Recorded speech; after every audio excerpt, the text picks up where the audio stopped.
One thing about me, how I feel, doesn't change how I take care of myself. That didn't come naturally. That came from realizing that if I kept living based on how I felt, I would stay in the same cycles. My routine isn't based on my mood. It's based on alignment. That doesn't mean I ignore my body or force myself through everything. I've learned to listen, to adjust. I train differently depending on where I'm at in my cycle. I rest when I need to, and I slow down when something feels off. But I don't disappear from my habits. That's the difference. Because before, if I felt off, everything would stop. My routine, my discipline, and my structure. It was all conditional. Now, waking up, working, eating well, moving my body, drinking water, those things are just part of my life. They're not decisions I debate every day. If they were decisions to debate, I would have decision fatigue. That didn't happen because it became easy. It happened because I stopped negotiating with myself. In the beginning, it required a lot more intention. I had to learn what worked for me. I got guidance. I invested in understanding my body, my habits, my patterns.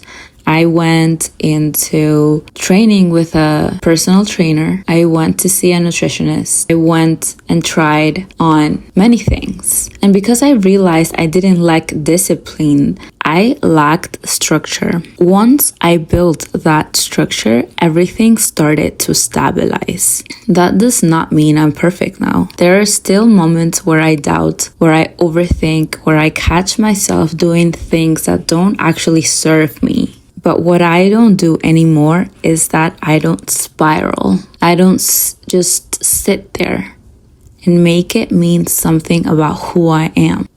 Once I notice it, I shift, even if it's something small, because I've learned that it's not the big decisions that change your life.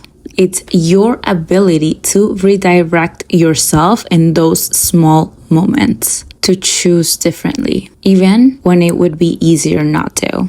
So instead of trying to fix everything at once, I just come back to one thing that moves me forward. One action, one decision, just one shift. And over time, that compounds, because this isn't about being perfect. It's not about always feeling motivated or always getting it right. It's about staying in control of the direction you're going. It's about not letting a feeling turn into a pattern, and understanding that just because you feel something doesn't mean you have to become it. I still feel everything. I just don't let it define what I do next. I have some things that I remind myself. I often repeat to myself that I'm exactly where I'm supposed to be. And if I'm feeling some stuff that I don't like, I have to remind myself that we're just humans. We are emotional beings. Whatever it is that I'm feeling does not define me. The point is that your emotions will always be there. The difference is to whether you are able to notice them, whether you're able to decide to make a different action than what you have done so far. Your emotions will always be there. The difference is whether you follow them or you learn to question them. Because the moment you stop reacting to everything that you feel is the moment you actually start being in control. Some people will listen to this and will say something along the lines, "This is too good to be true." And I just want to remind you, for those that are thinking like that this didn't happen overnight for me. I didn't just wake up like this.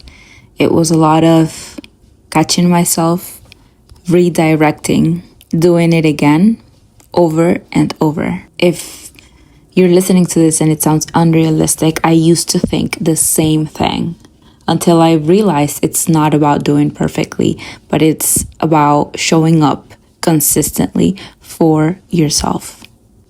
It's about small decisions repeated enough time that they become who you are.